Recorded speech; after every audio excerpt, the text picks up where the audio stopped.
ഞാനിന്ന് വന്നിട്ടുള്ളത് വളരെ സിമ്പിളായിട്ടുള്ള എന്നാൽ നിങ്ങൾക്കൊക്കെ അറിയാവുന്ന ഒരു റെസിപ്പിയുമായിട്ടാണ്. ചീരയില കറി. അപ്പം നമുക്കതെങ്ങനെയാണ് തയ്യാറാക്കുന്നത് എന്ന് നോക്കാം.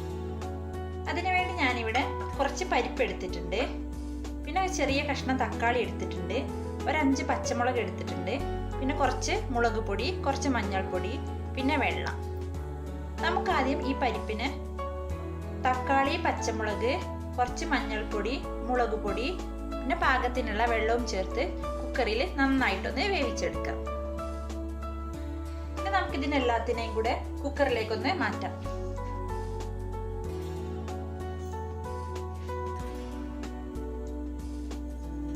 ഞാൻ ഇതിനെല്ലാം കുക്കറിലേക്കൊന്ന് മാറ്റുന്നുണ്ട്.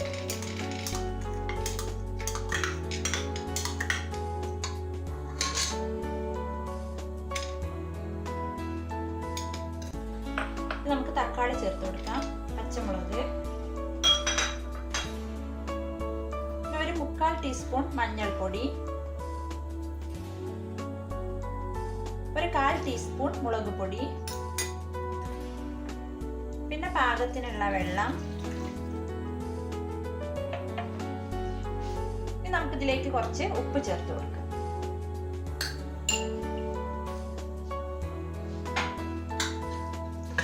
ഇതെല്ലാം കൂടെ ഒന്ന് മിക്സ് ചെയ്തെടുക്കാം.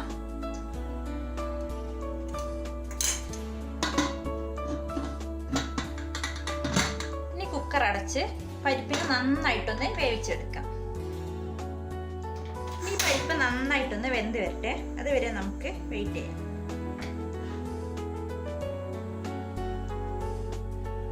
പിന്നെ അതിനുവേണ്ടി ഞാനിവിടെ എടുത്തിട്ടുള്ളത് പച്ച കളറുള്ള ചീരയാണ്. അത് ഇതുപോലെ ചെറിയ കഷ്ണാക്കിയിട്ട് അതിനതുപോലെ ചെറുതാക്കിയിട്ട് കട്ട് ചെയ്തെടുത്തിട്ടുണ്ട്. ഞാനിവിടെ കുക്കറിൽ വലിയ വിസിൽ വന്നപ്പോൾ പിന്നെ ഞാൻ തീ ഒന്ന് ചെറുതാക്കി കൊടുത്തിരുന്നു. ചെറിയ തീയിൽ പിന്നെ ഒരു 3 വിസിൽ വരുന്നത് വരെ ഞാൻ ഇതിനെ വേവിച്ചിട്ടുണ്ടായിരുന്നു. ഇപ്പോൾ പ്രഷറൊക്കെ നന്നായിട്ട് പോയിട്ടുണ്ട്. നമുക്കിതൊന്ന് തുറന്നു നോക്കാം. ഇപ്പോൾ പരിപ്പൊക്കെ നന്നായിട്ട് വെന്ത് വന്നിട്ടുണ്ട്.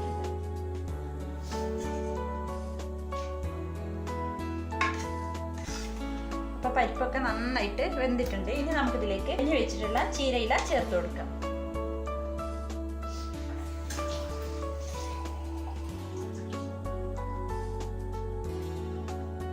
ഇനി നമുക്ക് തീ ഒന്ന് ഓൺ ചെയ്യാം. ഇതിലേക്ക് അരിഞ്ഞു വെച്ചിട്ടുള്ള ചീരയില ചേർക്കാം.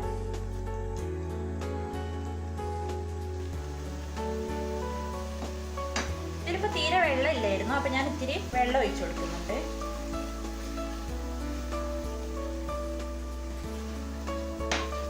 ഇനി ഇല നന്നായിട്ടൊന്ന് വെന്ത് വരട്ടെ.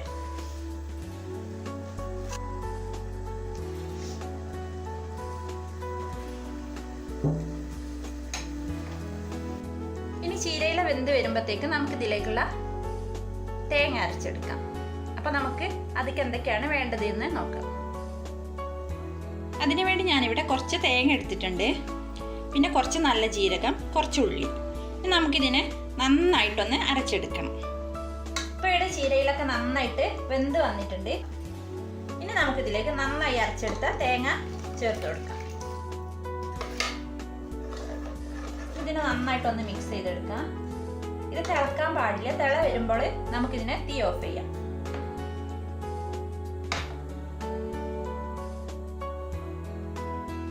കറി ഇപ്പം തിളച്ച് വരുന്നുണ്ട്. ഇനി നമുക്കിതിനെ തീ ഓഫ് ചെയ്ത് കൊടുക്കാം.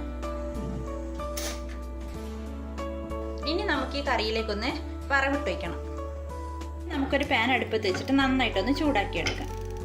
പാന് നന്നായിട്ട് ചൂടായിട്ടുണ്ട്. ഇനി നമുക്കിതിലേക്ക് വറവിടാൻ ആവശ്യമായ കുറച്ച് എണ്ണ ഒഴിച്ചു കൊടുക്കാം.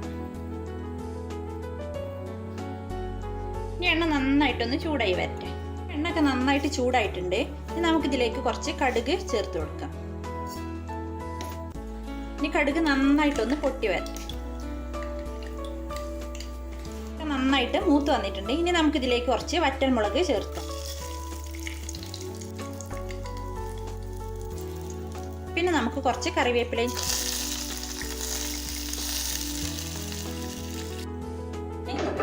ഇനി ഇത് നമുക്ക് കറിയിലേക്ക് ഒഴിക്കാം.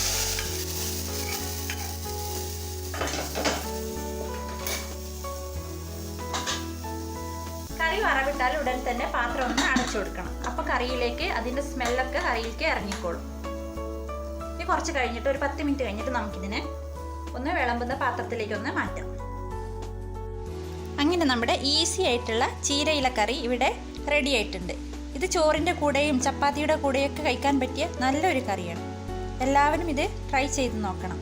എന്നിട്ട് അഭിപ്രായം അറിയിക്കണം.